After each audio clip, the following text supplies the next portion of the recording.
और बेहद कमीनेपन से बोला, आद्या भाभी आप खुद तो मुझे अकेले में मिलने का बोल रही थी और अब जब मैंने आपकी बात मानकर आपको कमर से पकड़कर चुना चाहा तो आप सबके आगे सती सावित्री बन रही हो। इतने दिनों से मुझे अपने आगे पीछे घुमा रही हो और अब सबके आगे अच्छी बनने का नाटक कर रही हो। भूल गई सगाई वाले दिन आपको कमर से पकड़ के उठाया तब तो आपने कुछ नहीं कहा क्योंकि वह अकेले में काम किया। उसके बाद हल्दी वाले दिन हल्दी लगाना और आज भी मुझे अकेले में रूम में बुलाया और अब कमर पे किस करना चाहा तो भोली बनने का नाटक करके सबके आगे मुझे डेविल बना रही हो। तुम खुद तो मुझे अपनी ओर। नमन का इतना कहना था कि एक जोरदार पंच उसके मुंह पे पड़ा। अभी कोई कुछ समझ पाता उससे पहले ही नमन आद्या के पैरों में गिर गया था। वह अभी उठकर खड़ा हो पाता उससे पहले ही वापस से मृत्युंजय झुका और उसकी कॉलर से उसकी गर्दन को पकड़ते हुए उसके मुंह पर जोर से 5 मारते हुए बोल, कमीनी तेरी हिम्मत कैसे हुई मेरी बीवी के बारे में ऐसा बोलने की? हाथ कैसे लगाया तूने मेरी बीवी को? और इसके बाद मृत्युंजय उसको फिर से मरने लगा। मरते मरते मृत्युंजय उसको सबके बीच ले आया और मृत्युंजय उसके मुंह पर लगातार 5 मारे जा रहा था।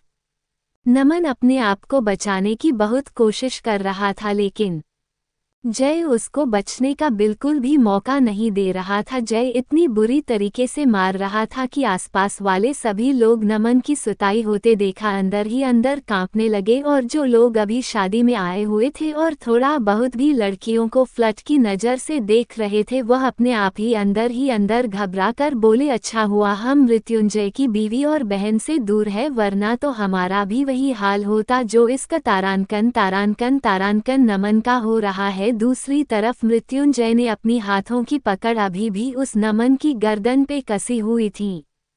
नमन अपने आप को बचाने की पूरी कोशिश कर रहा था। वह अभी भी यह गलती एक्सेप्ट नहीं कर रहा था कि वह गलत है। वह अपना सारा इल्जाम आधा के ऊपर फिर से डालते हुए बोला, जय भैया आप मुझे गलत समझ रहे हैं, मेरी इसमें कोई गलती नहीं है। आप एक बार अपनी बीवी से पूछकर देखिए, यह आपने देखा नहीं कई दिनों से मेरे आगे पीछे थी और मुझे अलग अलग तरीके से इशारे करके मुझे बुलाती थी और मैं तो था एक आदमी और बहक गया और गलती से आपकी बीवी की तरफ झुक गया और गलती से मैंने इसको टच कर लिया।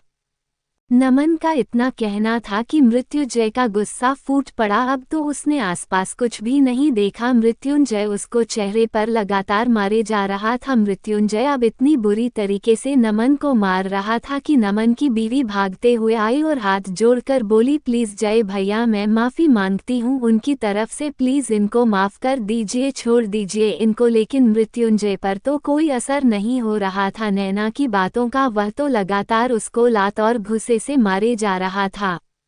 नमन के मुंह से खून बहने लगा था, उसके चेहरे पर चोटों के निशाने भर आए थे लेकिन फिर भी मृत्युंजय छोड़ नहीं रहा था। दूसरी तरफ आद्या भी बहुत ज्यादा घबरा गई थी। यह सब देखकर मृत्युंजय जिस तरीके से नमन को मार रहा था सबको यही लग रहा था कि यह मार ही देगा नमन को। तभी आद्या आगे आए और मृत्युंजय को रोते हुए बोली, जय प्लीज एक बार इसको छोड़ दीजिए, नैना दीदी का पति भी है और मैं नहीं चाहती या हमारे घर में कोई नहीं जाएगा कि नैना दीदी के सुहाग को हमारी वजह से कोई परेशानी हो। इन्होंने जो गलती की है इसकी सजा इनको पुलिस देगी। आप पुलिस को बुलाए और हम उनको पुलिस के हवाले करेंगे। आद्या ये सब बोली तभी मृत्युंजय जोर से आद्या का हाथ झटकते हुए उसको दूर की तरफ इशारा किया, दूर जाने के लिए। आद्या ने मृत्युंजय की आंखों में देखा तो वह घबरा गई। वह अब आगे कुछ ना बोल सके। मृत्युंजय की आंखें गुस्से से लाल हो गई थी, उसके चेहरे की नसें उभरकर बाहर आने को हो रही थी। उसके चेहरे पर गुस्से के उभार साफ साफ देख रहे थे। किसी की भी हिम्मत नहीं हो रही थी इस समय आकर के मृत्युंजय को कुछ बोल सके। विस्मयादिबोधक चिन्ह, विस्मयादिबोधक चिन्ह, विस्मयादिबोधक चिन्ह। तभी नैना फिर से बोली, भैया प्लीज माफ़ी मांग रही हूँ। वह अटक अटक कर बोल रही थी पर मृत्युंजय फिर भी नहीं छोड़ रहा था। वह लगातार मारे जा रहा था। अब तो नमन मार खाते खाते अधमरा हो गया था। अब तो उससे बोला भी नहीं जा रहा था, उसके मुंह का खून बहुत ज्यादा भेज चुका था। तब शांति जी बीच में आई और बोली, जय बेटा, एक बार बात तो सुन लीजिए। तेरी बहन है, तू क्या कर रहा है? तेरी बहन का सुहाग उजड़ जाएगा अगर इसे कुछ हो गया था। मैं मानती हूँ इसने गलत किया बेटा, लेकिन एक बार तो इसको छोड़ दे। शांति हुआ अब जानबूझकर भोली बन रही थी ताकि एक बार फिर से वह जय की नज़रों में ना चढ़ जाए, पर अंदर ही अंदर वह खुद से बोली, एक बार मेरी बेटी का पति तेरी कैसे आज़ाद हो जाए, फिर बताती हूँ तेरी बीवी को। मैं बहुत झेल लिया तेरा टॉर्चर, अब मैं इसको इसकी असली औकात दिखाऊंगी। लेकिन फिलहाल मैं अपनी बेटी को उसका सुहाग लौटने आई हूँ। अगर मेरी बेटी के पति को कुछ हो गया तो जिस तरीके का जीवन मेरा है, मेरी बेटी का भी उसी तरीके का होगा। मैं नहीं चाहती कि मेरी बेटी के पति को कुछ हो। ऐसा मन में विचार करके वह जय के पैरों में गिर गई और बोली, जाए प्लीज छोड़ दे इसका तारांकन तारांकन तारांकन को, और नैना की खातिर उसको जाने दे। शांति हुआ और नैना के बार बार गिरने पर मृत्युंजय ना उसको एक धक्के के साथ छोड़ दिया और दूसरी तरफ जाकर के खड़ा हो गया। चारों तरफ भीड़ खड़ी हो गई थी, जो लोग संगीत में अभी एंजॉय कर रहे थे। अब वह चारों तरफ बातें करने लगी। तभी मृत्युंजय बोला, क्या बातें कर रहे हैं आप लोग? क्या आपको दिखाई नहीं देता? एक औरत की इज्जत ही उसके लिए सबसे बड़ी चीज़ होती है। यहाँ जो भी बातें आप लोग बना रहे हो, एक बार यह सोच लेना, ये हादसा किसी के भी साथ हो सकता था। तो आप लोग बातें बनाने से ज़्यादा अच्छा है कि अपनी सुरक्षा पर ध्यान दें। हमारे देश की लड़कियाँ खुद अपनी सुरक्षा पर ध्यान नहीं देती और फिर खुद ही उस चीज़ की शिकार होती है। एक बार अपनी सुरक्षा पर ध्यान दे, तब जाकर के कहीं आगे बड़े, आगे काम करें। मृत्युंजय की बातें सब लोग ध्यान से सुनने लगे। तभी मृत्युंजय आगे बोला, मानते हैं कि लड़कियों को सब लोग गलत नज़र से देखे, लेकिन कुछ लोग अच्छे भी होते हैं। तो दूसरी तरफ लड़कियों को भी खुद का ध्यान रखना चाहिए। एक भरोसा किसी पर भी नहीं करना चाहिए, क्योंकि इंसानों के रूप में अक्सर आसपास भेड़िए घूमते रहते हैं। तो लड़कियों को यह चीज़ कभी नहीं भूलना चाहिए और अपनी सुरक्षा का पूरा ध्यान रखना चाहिए। और जब लगे कि हमारे साथ कुछ गलत हो सकता है, तो उसे चीज़ को इग्नोर ना करके अपनी सुरक्षा का इंतजाम सख्ता करना चाहिए, ना कि इस तरीके की हरकत करनी चाहिए कि चीज़ लगातार हो रही है और उनके इग्नोर करें।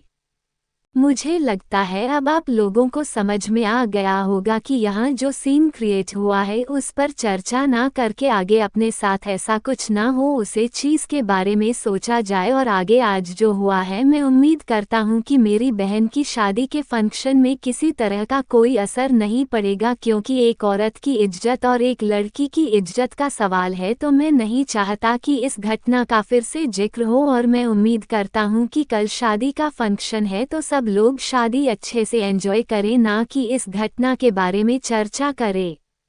मृत्युंजय की बात सभी को सही लगी। सब लोग आपस में बोले, बिल्कुल सही बोल रहा है मृत्युंजय। आखिर हमारे देश की लड़कियों को, औरतों को अपना ध्यान खुद रखना होगा। हमारे देश की क्यों, हर जगह की लड़कियों को अपना ध्यान खुद रखना होगा। और सही में आओ, कोई इस बारे में कोई चर्चा नहीं करेगा, क्योंकि कहीं ना कहीं ये सिर्फ और सिर्फ मृत्युंजय की बीवी का सवाल नहीं है, ये हर एक लड़की की, औरत की इज्जत का सवाल है। सब लोग आपस में थोड़ी बहुत बात करने के बाद जाने लगे। दूसरी तरफ मृत्युंजय एक कड़ा आदेश देकर के वहां से चला गया था। मृत्युंजय तो चला गया था, लेकिन वहां खड़े लोगों के मन में एक डर पैदा कर गया था। हालांकि रिश्तेदार तो इस चीज से बेफिक्र थे, क्योंकि मृत्युंजय से उनको किसी तरह का कोई डर नहीं था। लेकिन जिसको डर था वह थी आद्या। वह अंदर ही अंदर कांप रही थी। दूसरा, सभी घर वाले सारे रिश्तेदारों के जाने के बाद आद्या से बोले, बेटा ये सब क्या था? तुम ये सब कब से बर्दाश्त कर रही थी? और यह नमन जब तुम्हें इतना परेशान कर रहा था तो तुमने बताया क्यों नहीं किसी को? मीरा जी थोड़ा सा गुस्से की टोन में बोली। तो आद्या आंखों में आंसू भर के बोली, माँ मेरी वजह से पहले घर में बहुत परेशानी आ गई थी। मेरी वजह से काफ़ी कुछ हंगामे हो चुके थे। पहले तो मैं नहीं चाहती थी कि मुदिता की शादी में किसी तरह की कोई परेशानी आए या किसी तरह का कोई हंगामा हो, इसलिए मैं ये सब बर्दाश्त कर रही थी ताकि बस कल शादी के दिन तक की बात थी और फिर ये लोग चले जाते, सिर्फ इसलिए मैं ये बात अपने मन में रख कर बैठी थी, वरना तो मैं उसी दिन बता देती जिस दिन मुझे मुदिता की सगाई थी। वह मृत्युंजय अपने काम में बिजी था और मैं वॉशरूम की तरफ गई थी, तब इसका तारांकन तारांकन तारांकन नमन ने मुझे जबरदस्ती छूने की कोशिश की थी, लेकिन फिर भी मैं इस चीज को अपने मन में रख लिया। आद्या घबराते हुए अपनी बात मीरा जी के सामने रखी तो दादी बोली, बेटा बात घर की शांति की नहीं, बात घर की बहू की, यह बात एक बेटी की इज्जत की है, एक बहू की इज्जत की है। बेटा अगर भगवान ना करे आज अगर यह जो इसने सबके सामने किया कहीं अगर गलती से अकेले में तुम्हारे साथ कुछ कर देता तो हम तो कहीं के ना रहते। ये जो आज तुमने किया है बेटा, उम्मीद करते तुम तो क्या कोई भी कभी भी इस तरह की बातों को छुपाए नहीं, उल्टा अपने घर वालों को बात करके इस तरह के लोगों से अपनी सुरक्षा खुद करनी चाहिए। नमन जैसे हजारों भेड़िए भीड़ में छुपे हुए होते हैं और कब हमारे साथ क्या हरकत कर जाए पता भी नहीं चलता है। इनसे बचने के लिए पहले खुद अपनी सावधानी से सुरक्षा करें और अपने घर वालों को भी अपने साथ में इन्वॉल्व होकर के लेकर चले। दादी आद्या को बहुत आराम से समझ रही थी। आद्या गर्दन नीचे करके सुन रही थी तो दादी उसके पास आई और उसकी चिन को अपने हाथ से ऊपर उठकर बोली, बेटा नजरें नीचे करने के लिए आपने ऐसा कोई काम नहीं किया है, बल्कि अपने तो बहुत अच्छा किया। उसे तारांकन तारांकन तारांकन इंसान ने आपके साथ गलत हरकत करने की कोशिश की तो आपने सबके सामने से मुंह तोड़ जवाब दिया। हमें तो फक्र है हमारी बहू के ऊपर कि उसमें इतनी हिम्मत है। और रही बात उस नमन की तो वो देखिए आपके प्यारे देवर पुलकित और शिवाय उसकी सही जगह पहुंच के आ चुके हैं। आपके पति को तो कुछ करने की जरूरत ही नहीं पड़ी। देखी जाए मृत्युंजय चला गया अपने रूम में तो क्या हुआ अमित, तुम जाकर ये दो बॉडीगार्ड है ना, इन्होंने पहुंचा दिया है उसको उसकी सही जगह। दादी आद्या को बोल रही थी। आद्या नजरें नीचे करके सुन रही थी। सल में हुआ ये था कि मृत्यु जाते जाते शिवाय और पुलकित को इशारा करके बोलकर गया था कि इसको पुलिस के हवाले कर दो। मृत्युंजय के जाते शिवाय ने पुलिस को बुलाया और नमन को पुलिस के हवाले कर दिया और वहां से अपने रूम में जाकर मृत्युंजय ने तुरंत पुलिस वालों को साफ साफ बोल दिया कि चाहे जो भी हो जाए अब इंसान को जेल के पीछे पहुंचने से कोई रोक न ले। मृत्युंजय तो अपना फैसला पुलिस को भी सुन चुका था साफ साफ कि नमन किसी भी तरीके से छूट न जाए और नमन के खिलाफ जो भी उन्हें सबूत चाहिए वह मृत्युंजय खुद ला करके देगा, ऐसा मृत्युंजय में फोन करके बोला था और मृत्युंजय ने नमन को उसकी सही जगह पहुंचा दिया था। दूसरी तरफ शांति हुआ और नमन की बीवी नैना वह अंदर ही अंदर बहुत दुखी हो रही थी। दूसरी तरफ आद्या को मन ही मन गाली दे रही थी, पर अभी वह जाकर भी कुछ नहीं कर सकती थी क्योंकि वह मृत्युंजय के खिलाफ नहीं जा सकती थी। इसलिए उन्होंने मृत्युंजय को एक नमन को छोड़ने को तो बोल दिया था पर उसके पीछे नहीं गई, उल्टा शांति बुआ ने इशारे में अपनी बेटी को कुछ समझाया। विस्मय अधिबोधक चिन्ह, जिससे वह वही की वहीं खड़ी रही, कुछ बोली नहीं और पुलिस नमन को अपने साथ ले गई। पहले उसके ट्रीटमेंट के लिए उसे अस्पताल लेकर गई ताकि उसका इलाज हो सके, उसके बाद फिर उसे सलाखों के पीछे ले जा सके। नमन को उसकी अच्छी सी खुराक मिल चुकी थी।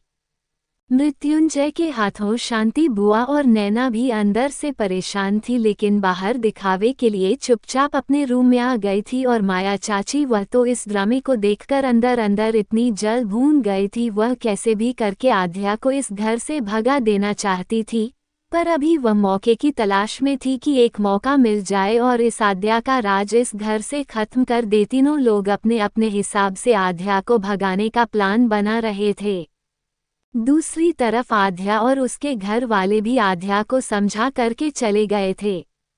अब सब लोग अपने अपने रूम में जाने लगे। तभी आद्या दादी का हाथ पकड़ा और बोली, दादी आप भी मेरे साथ एक बार रूम में चलो ना। आद्या की लड़खड़ाती जवान देख करके दादी हंसने लगे और बोली, बेटा वह नाराज है, आप उन्हें मनाएं, आपके पति हैं, लेकिन इसका मतलब यह नहीं कि पति पत्नी के बीच में किसी तीसरे इंसान को लाए। आप जाकर के बात कीजिए। हमें भरोसा है वो आपके ऊपर ज्यादा गुस्सा नहीं करेगा, पर ज्यादा गुस्सा नहीं करेगा। आद्या ने गर्दन हिलाई और अपने होंठ दबाते हुए अपने कमरे की तरफ कदम बढ़ा दिए। तभी पीछे से शिवाय और पुलकित बोले, भाभी गलती तो आपकी है, और जहां तक हम भाई को जानते हैं आज उनके गुस्से का कहर आपके ऊपर बरसेगा। और सच बताए तो भाभी गुस्सा तो हमको भी आ रहा है आपके ऊपर। वो कमाना इतने दिनों से आपको परेशान कर रहा था, आप सब कुछ छुपा कर बर्दाश्त कर रही थी, किसी को भी बताना जरूरी नहीं समझा। तभी कनक बोली, भाभी आप हम लड़कियों को तो बता ही सकती थी ना, मुझे या मुदीता दी किसी को भी नहीं बताया, गलती तो है आपकी। जब हमको ही इतना बुरा लग रहा है तो भाई तो फिर कितने गुस्सा होंगे। आज भाई आपसे क्या कहेंगे वो खुद भी नहीं जानते होंगे। आद्या कनक की बात सुनकर थोड़ा बेचारगी भरा चेहरा बनाकर बोली, आप लोग मुझे डरा रहे हो या धमका रहे हो? Cold sweat smile anguished. Mudit Aadya की हालत देखकर बोली, भाभी चिंता मत करो, गुस्सा भी करे तो आप प्यार से मना लेना। और अभी हम में से कोई भी भाई का सामना नहीं कर सकता, इसलिए सारी भाभी हम लोग आपको रूम तक भी छोड़ने नहीं जा सकते। पर कोई नहीं, आप सब संभल लेंगी, हम जानते हैं। आद्या मायूस होकर बोली, वो इंसान नहीं, इस टाइम तो वो दानव बना बैठा होगा और वो मुझे कच्चा ही चबा जाएगा। Cold sweat smile anguished. Aadya की बात सुनकर कनक थोड़ा आद्या का डर कम करने के लिए मजाकिया अंदाज में बोली, भाभी आप कमाल हो, इस हाल में भी आप भाई की तारीफ करने से वाज नहीं आ रही। Cold sweat smile, cold sweat smile. Kanak की बात पे सब मुस्कुरा दिए। तभी आद्या का फोन बजा। आद्या ने फोन देखा तो मृत्युंजय का नाम शो हो रहा था। मृत्युंजय का नाम देखकर तो उसकी हालत ही ढीली हो गई थी। उसके माथे पे पसीने की बूंदें उभर आई थी। आद्या ने परेशान होकर फोन सबकी ओर कर दिया। शिवाय घबरा कर बोला, भाभी प्लीज फोन उठा लो, नहीं तो बाद में भैया पता नहीं क्या करेंगे। आद्या न में गर्दन हिलाने लगी। इतने में कनक ने फोन अटेंड करके स्पीकर पे डाल दिया। आगे का भाग नेक्स्ट वीडियो में।